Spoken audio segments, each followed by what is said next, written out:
Online students, you will also start to note down whatever I will dictate. Okay? And wherever explanation is provided, you will just have to see the board. Now, अब सबसे पहले तो 10th में 10th standard में any one of you from CBSE और ICSE board? All are from state board only? Okay, good. Standard 10th science 1 9th chapter याद आया? कौन सा है? कौन सा था? Carbon compounds. ऑप्शन में छोड़ा था किसी ने? No. Everyone studied that very well, thoroughly एकदम प्रिपेयर किया था. अनिकेत? नो. गणेश पढ़ा था? नहीं ना? याद है, तू लेक्चर में ही नहीं था. Fine. Seven. What are hydrocarbons?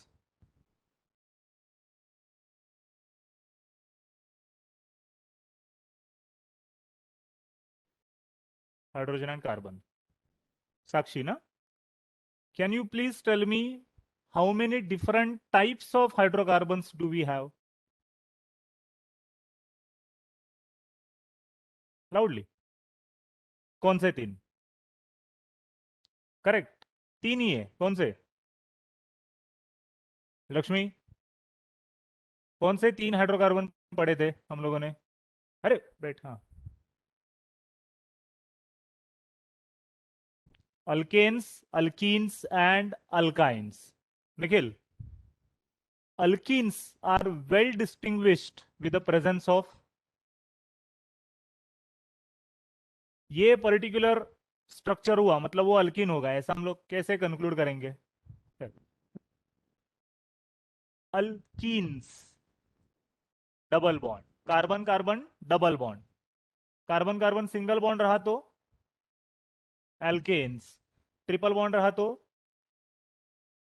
अब मैं कुछ बोर्ड पर लिखता हूं, तुम्हें वो आइडेंटिफाई करना है. And those online student, you will also. Suppose मैंने लिखा है CHO.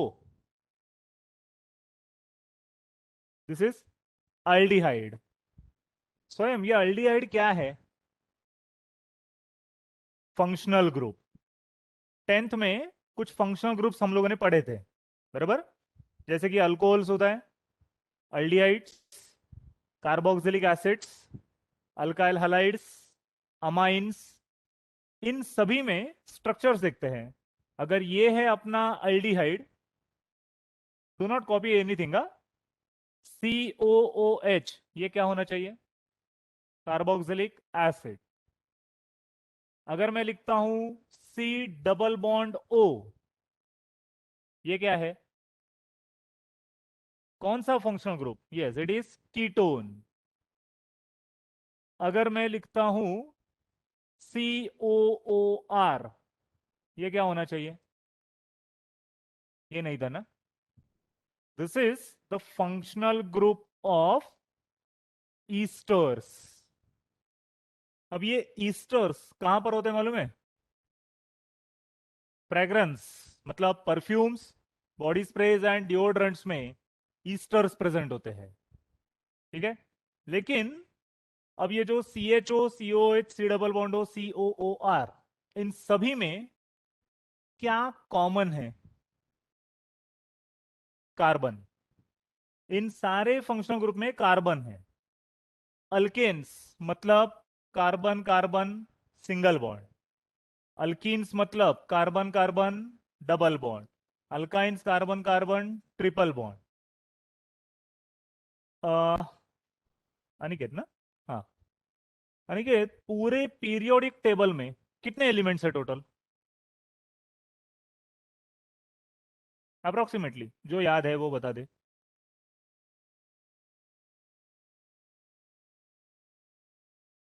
118. 118 एलिमेंट्स आर प्रेजेंट, बराबर? उन 118 एलिमेंट में से carbon is very special because of its one of the property. Carbon एक स्पेशल प्रॉपर्टी बताता है जिसकी वजह से कार्बन बहुत ही स्पेशल एलिमेंट बनता है. कोई बता सकता है उस प्रॉपर्टी का नाम? ऑनलाइन वाले बच्चे? नहीं. वैलेंसी नहीं. Yes, that is catenation. बराबर। कैटेनेशन का मतलब होता है सेल्फ लिंकिंग प्रॉपर्टी, मतलब कार्बन एटम और कई सारे कार्बन एटम्स के साथ लॉन्गेस्ट कंटिन्यूअस चेन बनाते जा सकता है। बराबर। अब ये लॉन्गेस्ट चेन है, मैंने बीच में ही एक ब्रांच बना दिया, तो ये हो सकता है या नहीं? हो सकता है। अगर लॉन्गेस्ट चेन कंसीडर करेंगे तो वो लीनियर चेन है, अगर ये वाला स्ट्रक्चर कंसीडर करते हैं तो वो ब्रांच्ड स्ट्रक्चर बनेगा। करेक्ट। कार्बन कितने अनदर कार्बन एटम्स के साथ बॉन्ड बना सकता है फिर? इनफाइनाइट। बराबर। मतलब चेन में या ब्रांच में इनफाइनाइट नंबर ऑफ कार्बन हो सकते हैं, but individual carbon atom maximum कितने बॉन्ड्स बना सकता है? 4। बराबर। ये 4 का मतलब कार्बन इज टेट्रावैलेंट एलिमेंट, यही बोलेंगे। बराबर। एक carbon atom at a time 4 bonds, और ऐसे कार्बन एटम कितने बॉन्ड हो सकते हैं? इनफाइनाइट। दैट सेल्फ लिंकिंग और लॉन्गर चेन फॉर्मेशन कैपेसिटी को ही हम लोग कौन से प्रॉपर्टी से कॉल आउट करते हैं? कैटेनेशन। करेक्ट। इसलिए ये जो कैटेनेशन की प्रॉपर्टी है, ये पूरे पीरियोडिक टेबल में सिर्फ और सिर्फ कार्बन ही बताता है। And that is the reason why in our 11th and 12th standard chemistry, if you are having your textbook with you, index में देखोगे चैप्टर नंबर 14, देखो क्या है। टेक्स्टबुक लाया? नहीं लाया। Basic principles of organic chemistry, और उसके बाद वाले चैप्टर देखो, हाइड्रोकार्बन है, उसके बाद एरोमेटिक कंपाउंड्स होना चाहिए। क्या है? अच्छा, लास्ट में directly chemistry in everyday life है, ठीक है। तो इसका मतलब क्या है, देखो chapter number 14 organic principles, chapter number 15 जो हाइड्रोकार्बन्स का चैप्टर है, उस हाइड्रोकार्बन्स में हमें टोटल 4 अलग अलग कंपाउंड्स पढ़ने हैं। कौन से 4? Alkanes, alkenes, alkynes and aromatic compound. ये एरोमेटिक क्या है मालूम है? बेंजीन। बेंजीन का स्ट्रक्चर कैसे होता है बच्चों? ऐसे ही बोल दो, ओरली बोलो। Ring like structure, hexagonal ring like structure, जिसके अंदर ऑल्टरनेट पोजीशन पे सिंगल डबल बॉन्ड होते हैं। बराबर। इसका फॉर्मूला क्या है? C6H6। And what do you mean by word aroma? Fragrance. जिस किसी कंपाउंड को बहुत ही अच्छा स्ट्रॉन्ग या माइल्ड फ्रेग्रेंस रहता है, ऐसे कंपाउंड्स को हम लोग कहेंगे एरोमेटिक कंपाउंड्स।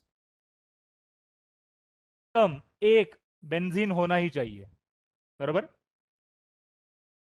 एग्जाम्पल कोई बता सकता है एरोमेटिक कंपाउंड का? हमारे डे टू डे लाइफ में हम लोग यूज करते हैं उसे। स्पेसिफिक। अब डिओड्रेंट में कौन सा मॉलिक्यूल है मालूम नहीं ना?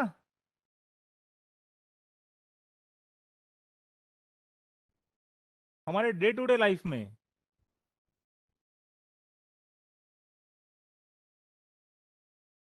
याद नहीं आ रहा है? ऑनलाइन वाले बच्चे कोई बता सकता है? हमारे डे टू डे लाइफ में यूज होने वाला एरोमेटिक कंपाउंड कौन सा होगा? अलीशा, मंदार, निखिल? सोप और डिटर्जेंट? नहीं, वो नहीं। और कुछ?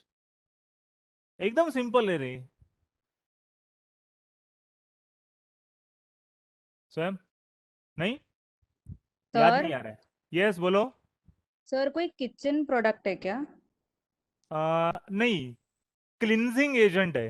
किचन प्रोडक्ट नहीं है, क्लिनजिंग एजेंट है। नहीं, ब्लीचिंग पाउडर नहीं। ब्लीचिंग पाउडर का फॉर्मूला क्या है? Calcium oxychloride CaOCl2। Lavanya, yes. Phenols, yes.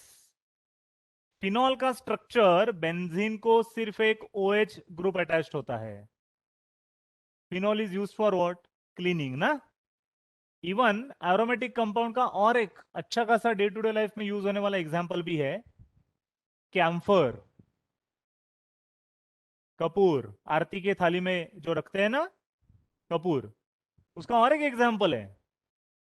Wardrobe में थोड़ा, अगर हम लोग वॉर्डरोब बंद करके रखेंगे और अचानक से खोलेंगे तो एक सफोकेटिंग स्मेल आता है, वो ना है, इसके लिए क्या रखते हैं? Naphthalene balls. वो नैफ्थलीन बॉल्स का स्ट्रक्चर, नैफ्थलीन का स्ट्रक्चर कुछ ऐसे आता है, सिंगल डबल बॉन्ड। बेंजीन आ गया ना, उसमें दो बेंजीन रिंग फ्यूज हो चुके हैं। So all these are examples of which compounds? Aromatic compounds. Very clear. तो इसलिए चैप्टर नंबर 14 ऑनवर्ड्स, हमारे 11th में जो चैप्टर्स हम लोग पढ़ने वाले हैं, they all are included in which chemistry? They form a part of organic chemistry. Carbon compounds are organic compound and carbon chemistry is organic chemistry. हम्म? पहले कुछ चैप्टर्स देखो इंडेक्स में, मतलब स्टार्टिंग यहीं से हो रही है शायद से, सम बेसिक कॉन्सेप्ट्स, उसके बाद इंट्रोडक्शन टू एनालिटिकल केमिस्ट्री, फिर है some basic techniques of analytical chemistry, then of purification and separation, वो वाला है चैप्टर शायद से। स्ट्रक्चर ऑफ एटम है, स्ट्रक्चर ऑफ एटम के बाद chemical bonding and molecular structure, actually नाम शायद से केमिकल बॉन्डिंग ही रहेगा सिर्फ।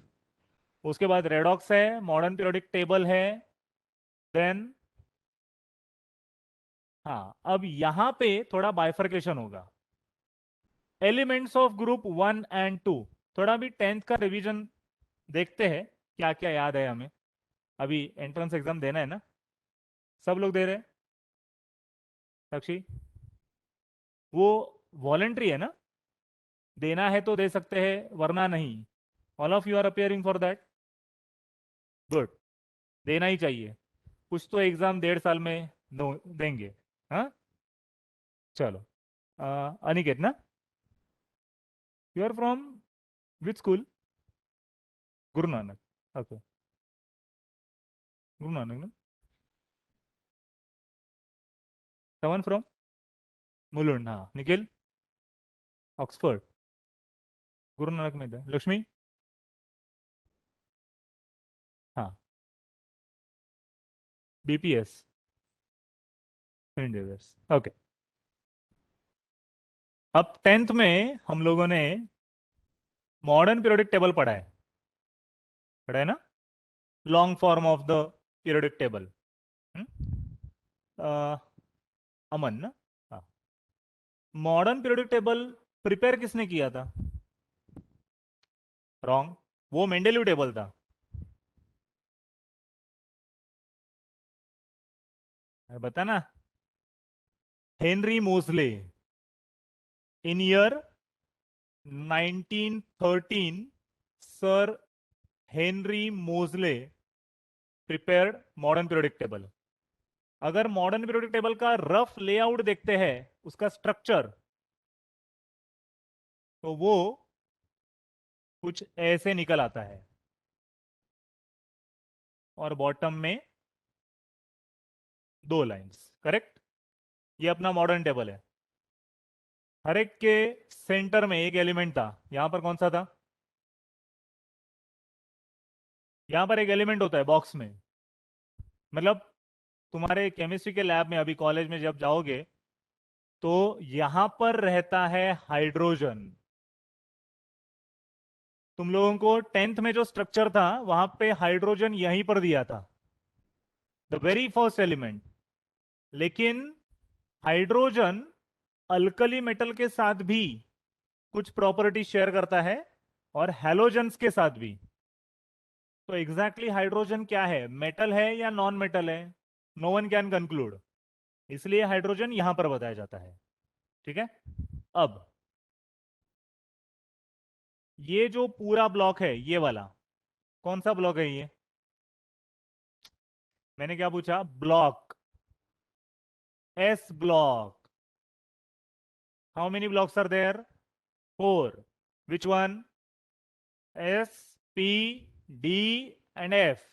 एक्सट्रीम लेफ्ट में जो होता है वो होता है एस, एक्सट्रीम राइट में ये वाला P. P block, Between S and P, this one is D D block. block, and at the bottom there is F block.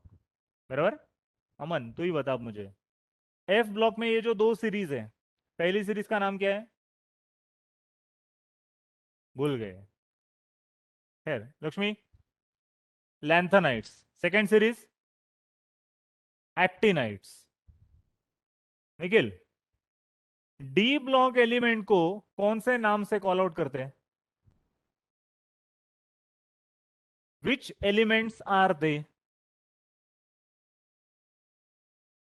Come again. नहीं रे, Sir, यस बोलो। transitional elements. Transition elements, correct? D block elements are transition elements, while F block elements are called as inner transition elements. Hmm? One more question, anyone can reply, online offline दोनों। P block में हमें कितने type के elements मिलते हैं? 3 types. Yes, very good, M- go ahead Metal, Aditya. metal, non-metal and metalloids. Metal, non metal, metalloids. तो metalloids की position कहां पर रहेगी? जिगजैग लाइन पे। जिगजैग लाइन के राइट साइड में सारे वाले नॉन मेटल्स, और डाउनवर्ड डायरेक्शन में मेटल्स। बाकी सारे अगर उसके नाम में ही है देखो, एस ब्लॉक में alkali and alkaline earth metals है ना, तो पूरा एस ब्लॉक मेटालिक एलिमेंट से भरा हुआ है। डी ब्लॉक के एलिमेंट को हम लोग बोलते हैं ट्रांजिशन मेटल्स, तो पूरा डी ब्लॉक भी मेटल से भरा हुआ है। These are inner transition metals. तो S block, D block, F block सारे के सारे metals. Only P is the block which found with metals, non metals and metalloids. Very clear? स्वयं ये याद आ रहा है ना? पक्का? लेक्चर मुंबई से अटेंड किया था, गांव से? अरे good. Next, can you repeat your name please? Pardon? Spell? Riya. Okay, fine. One question to all of you, anyone can reply. Horizontal lines in periodic table are called as? Reply. Periods. Okay, specifically पूछना चाहेंगे, ठीक है। स्वयं तू बता, how many periods and how many groups? 7 periods and 18 groups. Lakshmi, सबसे last group का नाम क्या है?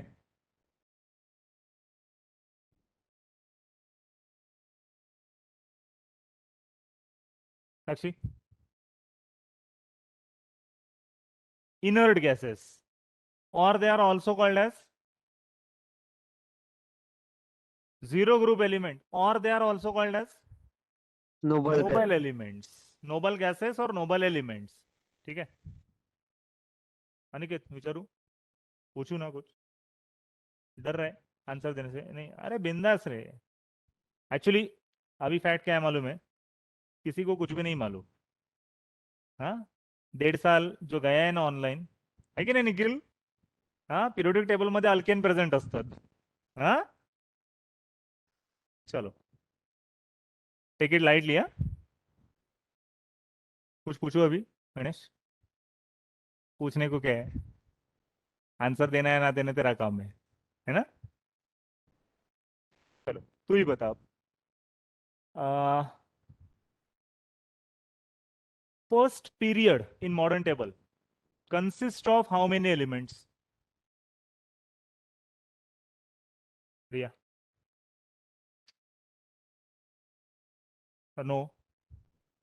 First period, first horizontal line. दो. कौन से दो?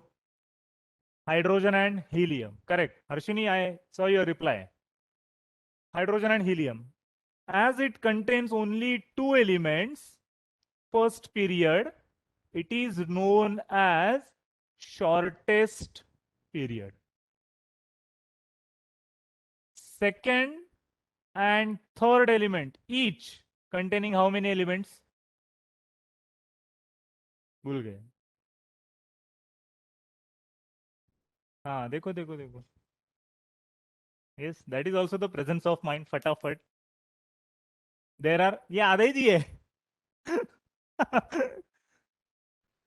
Yes, there are 8 elements. 8 elements. Starting from lithium, beryllium, boron, carbon, nitrogen, oxygen, fluorine and neon. 8 elements हो गए. थर्ड में भी सोडियम से स्टार्ट होता है. Sodium, magnesium, aluminium, silicon, phosphorus, sulphur, chlorine and argon. 8 हो गए. दोनों पीरियड्स में 8 एलिमेंट्स होते हैं. They are called as short periods. Shortest बहुत ही छोटा, शॉर्ट कंपैरेटिवली छोटा. उसके बाद fourth and fifth, both of them contains 18 elements. इसके लिए उन्हें कहा जाता है long periods. Sixth containing 32 elements known as longest period. और सेवेंथ में जो भी नया एलिमेंट हमें मिलता है वो सेवेंथ में लगाते जाते हैं हम लोग. सेवेंथ पीरियड में जो भी नया मिला सेवेंथ में इंसर्ट कर दो, इसलिए उसे कहा जाता है इनकम्प्लीट पीरियड. कब कंप्लीट होगा गॉड नोज. समझा अभी? Very clear. नाउ तुम सबको फिर से कोई भी डायरेक्टली रिप्लाई कर सकते हो. 2, 8, 18, 32 ये क्या रिप्रेजेंट करता है? Shell. Number of electrons that can be accommodated in the shells. Sorry, extremely sorry. हाँ, ये अगर नंबर ऑफ शेल में रहने वाले इलेक्ट्रॉन्स को रिप्रेजेंट करता है. के शेल में मैक्सिमम कितने इलेक्ट्रॉन्स रहेंगे? 2. एल में, एम में, एन में. This is according to which formula? Yes, it is according to the formula 2n square. सबसे पहला शेल कौन सा होता है? K. So for K shell what we can have, n is equal to 1. तो 2n square में n की value रखकर देखो 2 आ जाएगा. For L shell n is equal to, तो 2 into 4 8. 3 का square 9. So 2 9s are 18. m के लिए आ जाएगा formula. So formula is 2n square. Correct. Now स्वयं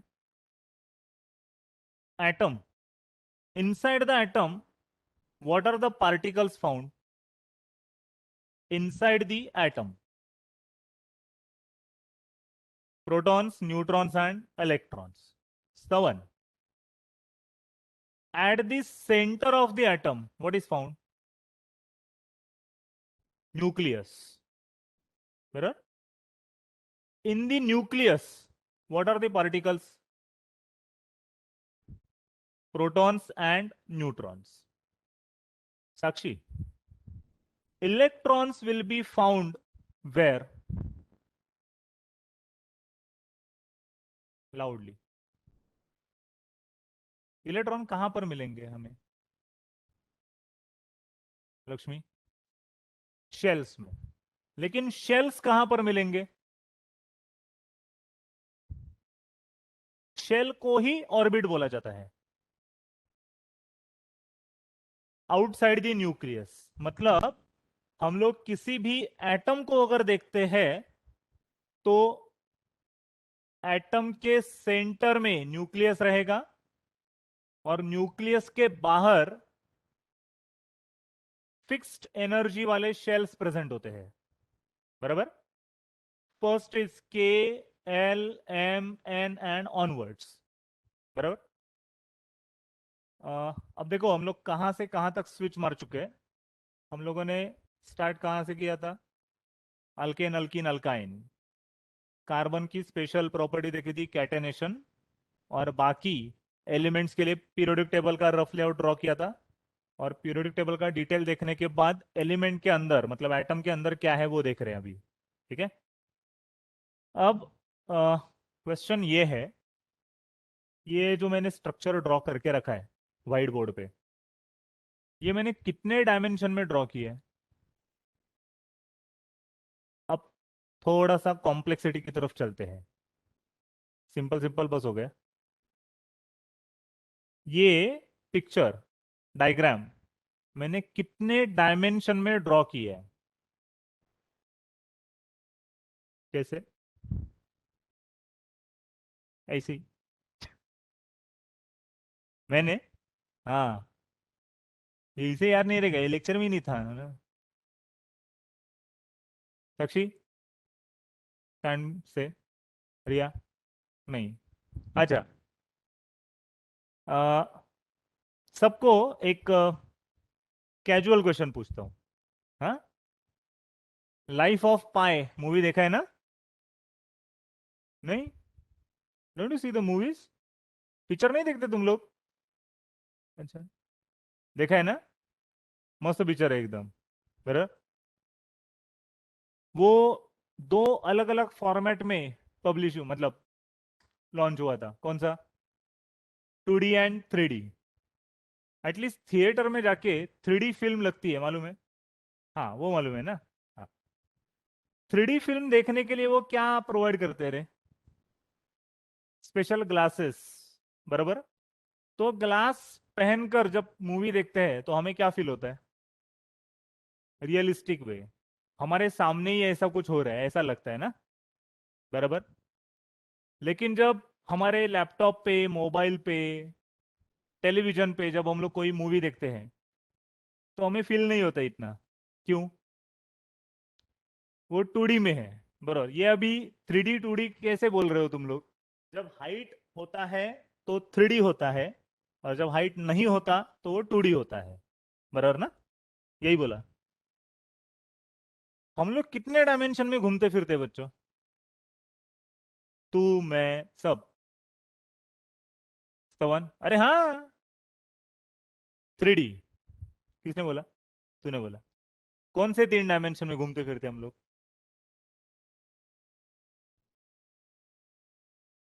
आगे पीछे जा सकते, ऊपर नहीं जा सकते। अरे स्टेयरकेस से जाएंगे तो क्या ऊपर नहीं जाएंगे? जा ही सकते हैं ना। फिर हाँ, हम लोग ज्योमेट्रिकली, ज्योमेट्री में तुम लोगों ने एक्सिस ड्रॉ किए है ना, बराबर। कितने? एक्स और वाई, बराबर ना? लेकिन अगर हम लोग ये ऐसे ड्रॉ करेंगे तो we are moving along X, along Y and along Z. तो हम लोग 3 डायमेंशन में घूम रहे हैं। हम हम सब, अगर ये मेरे हाथ में पकड़ा हुआ पेन है तो इस पेन की लेंथ, ब्रेड्थ और हाइट हम लोग देख सकते हैं कि नहीं? देख सकते हैं ना। लेकिन अगर तुम्हारे सामने ये जो बुक है ना, मेरे हाथ में पकड़ा है, ये बुक कितने डायमेंशन का है? सोचो, टेक्स्ट बुक है,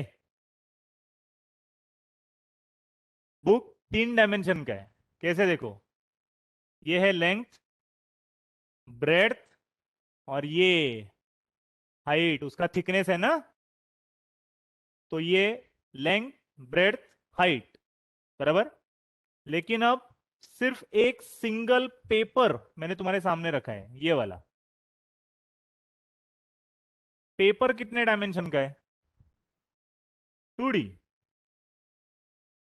क्यों? लेंथ और ब्रेड्थ कंसिडरेबल है, उसका थिकनेस कुछ है क्या? नहीं। मिलीमीटर साइज में देखेंगे तो वो भी रहेगा, लेकिन हमारे लिए अप्रोक्सीमेटली वो 2D है। लेंथ और ब्रेड्थ कंसिडरेबल है, बराबर। तो अब जरा मुझे आगे वाले कुछ सवालों का जवाब दो। पॉइंट, लाइन, प्लेन और क्यूब, ये मैंने व्हाइट बोर्ड पे ड्रॉ करके रखा है। ये हुआ है अपना? नहीं ना? अच्छा। क्यूब कितने डायमेंशन का है? Very good, 3। Plane 2D, line will be 1 dimensional, सिर्फ लेंथ है ना उसे। प्लेन को लेंथ भी है, ब्रेड्थ भी है। लेंथ, ब्रेड्थ, हाइट, 3 है। पॉइंट के डायमेंशन कितने रहेंगे? 0। यस, पॉइंट को ना तो लेंथ, ना ब्रेड्थ, ना हाइट, मतलब पॉइंट इज 0 डायमेंशनल ऑब्जेक्ट। ये समझा सबको? अब हम एक काम करेंगे, पॉइंट को लाइन पर रखने की कोशिश करेंगे। ये लाइन है ना एक, इस लाइन पे मैं पॉइंट ड्रॉ कर सकता हूं कि नहीं? कर सकते हैं।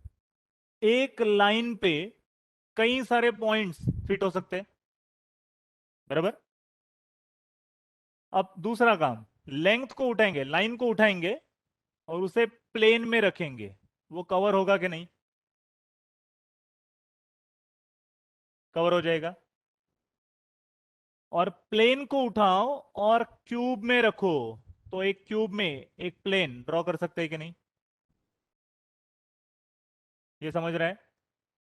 तो हम लोग देखो कहां से कहां पे आ रहे हैं, lower dimensional object higher dimension में लेके जा रहे हैं ना, बराबर। तो आसानी से कवर हो जाएगा, बराबर। अब तुम्हें इमेजिनरी मैं एक काम बोलता हूं, वो देखो होता है क्या। तुम लोगों ने मुझे क्या बोला है? क्यूब कितने डायमेंशन का है ऑब्जेक्ट? 3D। वो खिलौने में मिलते हैं ना, रूबिक क्यूब, रूबिक स्क्वायर, हाँ, वो क्यूब ही है ना, 3 डायमेंशन का है। उसे तुम नोटबुक पे रखो और नोटबुक के पेज पे क्यूब ड्रॉ करने की कोशिश करो, कर सकते हो? नहीं। क्यों? स्क्वायर निकाल सकते हैं, बराबर। क्योंकि जब रूबिक क्यूब रखेंगे पेपर पे, तो उसकी लेंथ और ब्रेड्थ कवर हो जाएगी, हाइट ओपन ही रहेगी ना, बराबर। मतलब 3 डायमेंशनल ऑब्जेक्ट 2 डायमेंशनल पेपर पे कवर होता है क्या? नहीं होगा। एक स्केल ले लो, हम्म, उस स्केल पे पेपर रखो, समथिंग लाइक ये स्केल है, इस पे पेपर रखा, तो पेपर की सिर्फ लेंथ कवर होगी, ब्रेड्थ ओपन ही रहेगी ना। मतलब 2 डायमेंशनल ऑब्जेक्ट 1 डायमेंशन में फिट होगा क्या? नहीं होगा। तो ऑब्वियस है 1 डायमेंशनल ऑब्जेक्ट 0 डायमेंशनल में फिट होगा ही नहीं, बराबर। ये समझा? हाँ। अब आते हैं पिछले वाली स्लाइड पे। न्यूक्लियस नहीं, ये एटम है ना अपना, यहां से लेकर यहां तक एटॉमिक स्ट्रक्चर है। शेल्स है, शेल क्या है? सर्कुलर पाथ है, ऐसा ही बोलते हैं हम लोग, जिसमें इलेक्ट्रॉन कंटिन्यूअसली घूमते रहता है। Around the nucleus. मुझे ये बोलो, ये जो शेल है सर्कल रिप्रेजेंट कर रहा है ना, सर्कल 2D है या 3D है? 2D है, क्योंकि सर्कल पेपर पे ड्रॉ किया जा सकता है, बराबर। फुटबॉल या क्रिकेट बॉल दिखने में कैसा है? वो स्फीयर है, शेप उसका सर्कुलर है ना, लेकिन वो सर्कल है क्या? वो है क्या? स्फीयर, जो कितने डायमेंशनल ऑब्जेक्ट बन जाएगा? 3D, बराबर। प्रेशर कुकर के अंदर वो रिंग रहती है, मालूम है? किचन में काम करने वालों को बराबर पता चलेगा। वो जो रिंग होती है ना, या फिर हाथ में जो बैंगल्स रहते हैं, वो सर्कुलर है या स्फेरिकल है? सर्कुलर। उसे पेपर पे रख के सर्कल ड्रॉ किया जा सकता है, बराबर। तो बैंगल या कड़ा 2 डायमेंशनल ऑब्जेक्ट, पेपर पे पूरा फिट होगा, 2 डायमेंशनल फिटेड इनटू 2 डायमेंशनल। लेकिन क्रिकेट बॉल को पेपर पे रखो और सर्कल ड्रॉ करने की कोशिश करो, कर सकते हो? नहीं, वो दिखने में सर्कुलर ही है ना, लेकिन वो सर्कल नहीं है, वो है क्या? स्फीयर। तो हम लोगों ने क्या किया, हायर डायमेंशनल ऑब्जेक्ट को हम लोगों ने लोअर डायमेंशन में लाने की कोशिश की ना, तो फिट होगा क्या? नहीं। अब ये सब क्यों दिखाया हम लोगों ने? 10 तक हम लोगों ने जो भी एटॉमिक स्ट्रक्चर देखा है वो ये वाला देखा है। कितने डायमेंशन में ड्रॉ किया है वो? 2 डायमेंशन। लेकिन हम सब कितने डायमेंशन में घूमते फिरते? 3 डायमेंशन। हम मतलब हमारे बॉडी के अंदर जो बोन्स है, they are made up of calcium, carbon, oxygen. हमारे बॉडी को मैग्नीशियम की भी जरूरत होती है, आयरन की जरूरत होती है। इन सब के एटम्स, मॉलिक्यूल्स, आयंस जो कुछ भी प्रेजेंट है वो कितने डायमेंशन में है? 3 डायमेंशन। मतलब कोई भी एटम कितने डायमेंशन की एंटिटी हो गई? 3 डायमेंशन। और हम लोग उसे रिप्रेजेंट किस पे कर रहे हैं? Higher dimensional object lower dimension में फिट होता है क्या? फिर भी हम लोगों ने किया है ना, समझने के लिए ठीक है। प्रैक्टिकली ऐसा होगा क्या? प्रैक्टिकली 3 डायमेंशन में ही होना चाहिए ना। वो क्या होगा? तो उसका आंसर ये है, स्ट्रक्चर ऑफ एटम में ऑर्बिट्स या शेल्स होते ही नहीं है। एटम के अंदर जो शेल्स हम लोगों ने पढ़कर आए हैं वो शेल्स होते ही नहीं है। ये समझने के लिए ठीक है, उसके अंदर शेल्स नहीं है तो क्या है? उसके अंदर होते हैं ऑर्बिटल्स। और ये ऑर्बिटल्स 4 टाइप के होते हैं। Those 4 types are SPDF. Surprisingly SPDF नाम के ब्लॉक भी है ना पीरियोडिक टेबल में, बराबर। अब ये ऑर्बिटल्स क्या है, इलेक्ट्रॉन्स उसमें कैसे रहेंगे, उसका 3 डायमेंशनल व्यू कैसे रहेगा, ये सब हमें पढ़ना है स्ट्रक्चर ऑफ एटम में। समझा? It sounds interesting and actually it is interesting. Even हमें 11th में ही जब स्ट्रक्चर ऑफ एटम चैप्टर चालू हो जाएगा ना अपना, I will request you, don't any of the lecture for structure of atom. सबसे पहले तो वो बहुत इंटरेस्टिंग तो है ही, और दूसरी बात उसका कॉन्टेक्स्ट बहुत बड़ा है, अलग अलग कॉन्सेप्ट है उसमें, और एक कॉन्सेप्ट का दूसरे से कोई लेना देना नहीं है, सारे अलग अलग। And literally you will enjoy that, क्योंकि हमें उस चैप्टर में द ग्रेट आइंस्टाइन से हम लोग मिलेंगे। उसने क्या बोला, मिलेंगे मतलब फोन कॉल वगैरह नहीं करने, क्या बोला उसने, कैसे किया, एक छोटी सी डिस्कवरी, और उसने पूरे वर्ल्ड की तरफ देखने का नजरिया बदल दिया। Schrodinger's wave equation it is called as. मतलब नाम थोड़े उटपटांगे, आई नो, लेकिन अब उसका कोई ऑप्शन नहीं है। अपनी खुशी से साइंस लिया ना, तो करना ही पड़ेगा। है कि, अरे है कि नहीं लक्ष्मी? सो स्क्रोडिंजर्स वेव इक्वेशन, अब वो वेव इक्वेशन है क्या? वेव इक्वेशन हमें क्या बोल सकते हैं, जिससे कि what is the final truth, इसके साथ हमें इंट्रो करवा देता है। फाइनल ट्रुथ का मतलब, तुम लोगों ने 10th में साइंस 1 में लाइट का चैप्टर पढ़ा है ना? लेंस और लाइट वो सब एक साथ पढ़ा है। हाँ हाँ, और जो भी है वो। हाँ, अमन, लाइट क्या होता है? हाँ, लाइट को कैसे डिफाइन कर सकते हैं?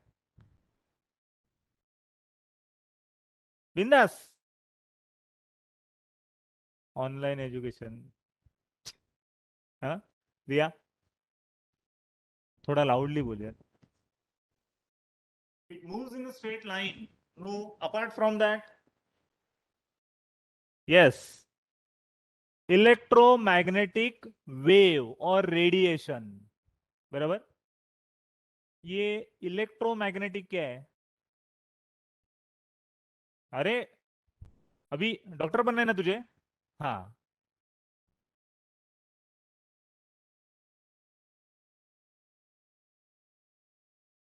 Yes, correct, you attempted well, but it is combination of electricity and magnetism, ऐसा नहीं है। तो उसमें क्या होता है? उसमें एंड ऐसे चलता है। What is this? Red colour में जो वेव देख रहे हो ना, रेड कलर में जो है वो है अपना, कलर से ही लिखता हूं, red is electric plane, and green में जो है इट इज मैग्नेटिक प्लेन। ठीक है?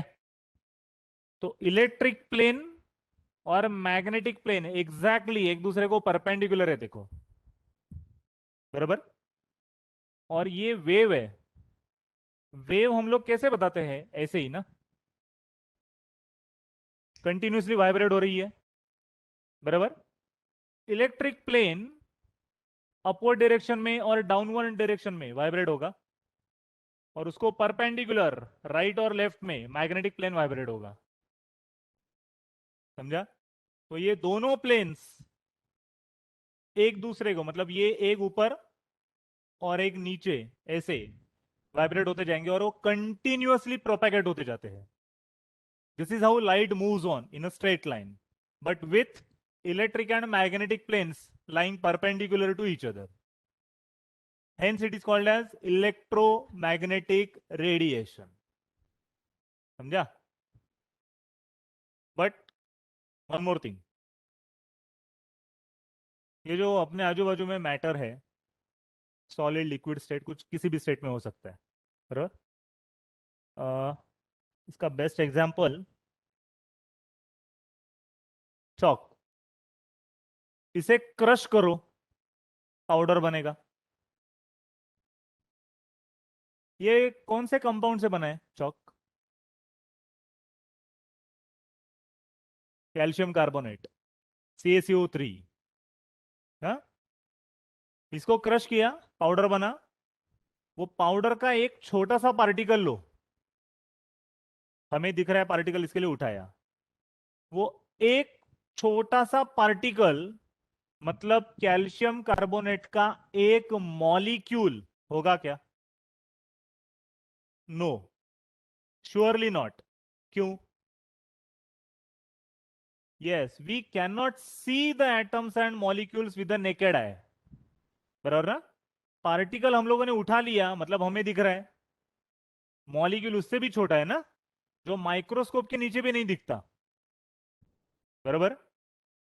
तो अब सवाल ये है कि वो जो पार्टिकल है वो मैटर ही है ना, सॉलिड फॉर्म का मैटर है, बराबर। और लाइट जो है वो क्या देखा हम लोगों ने, what is light? Electromagnetic radiation, बराबर। लेकिन स्ट्रक्चर ऑफ एटम में ही हम लोग ये पढ़ेंगे कि लाइट सिर्फ वेव फॉर्म का नहीं होता, लाइट का पार्टिकल भी होता है। यस, लाइट का पार्टिकल भी होता है जिसे हम लोग कहते हैं फोटोन।